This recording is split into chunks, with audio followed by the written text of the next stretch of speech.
LGBTQ plus business owners. Whoops. And nonprofits in San Diego's Hillcrest area fight historic designation. Have a video? San Diego's planning department is preparing to update Hillcrest's zoning to allow for more high-density housing. Alongside that process, the city is also proposing an LGBTQ historical district, which would put restrictions on changing or redeveloping the buildings in the neighborhood's core. Ryan Bedrosian owns Rich's nightclub in Hillcrest and is president of the Hillcrest Business Association. He told the city's planning commission last week that historic preservation should not come at the expense of allowing the neighborhood to grow and change. San Diego LGBTQ plus communities are fighting. And businesses and nonprofits are fighting a city proposal to create an historic LGBTQ plus district in Hillcrest, saying the district would hold back the neighborhood's growth and development. The proposed historic district would cover more than 24 properties surrounding the intersection of 5th and University Avenues. City of San Diego Planning Department staff detailed the proposed district during a presentation last Thursday on a broader plan to rezone much of Hillcrest to allow more high-density housing. Kelly Stanko, Deputy Director of Planning Department, said, quote, "A city survey found that the district is significant and eligible for a designation as a historic district due to its architecture as the historic commercial core of Hillcrest and for its association with the LGBTQ plus community, containing a concentration of buildings which house LGBTQ plus businesses and organizations," end quote. Preservationists say historic districts are an effective way to honor and memorialize both buildings and the history they contain, but the representatives from the San Diego Pride, the San Diego LGBTQ Community Center, the Hillcrest Business Association, and several gay bar owners all gave comments in opposition to the historic proposal, saying it would come at the expense of building much-needed housing at the neighborhood's core. It's an interesting story. Interesting how even queer people themselves are afraid of changing and moving forward? Well, it's not. I don't think it's necessarily changing. It's the whole concept that, from the business community's perspective, the gay businesses, right? You know, the higher density makes housing more expensive. Oh, right. It brings in more traffic. And you know, well, it brings in more traffic per se, but it also eliminates housing for employees that may not be making high salaries. This topic has been on the table in the city of Hollywood. You know, we have a historic downtown. I live in a historic neighborhood.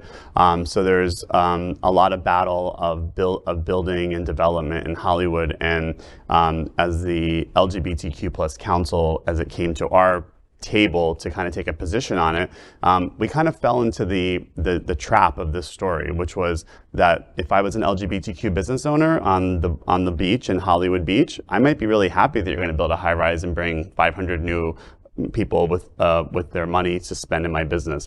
But if I live in a small apartment building that is mom and pop owned, and related group or another big developer wants to come in and tear all those down and build $1 million plus condos, that might not be so good for us. But somebody's going to benefit and someone is going to get hurt, and it's hard to find the medium where that fits. So here's the issue with, in my opinion, all of South Florida, and probably what's going on here as well.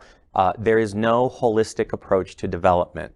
And I'm going to come down on the side of the preservationists with this. You can do what it is that needs to be done, but you've got to look at not just where the housing is. You have to look at how you're getting people around. Are there roads? Are there public sources of transportation?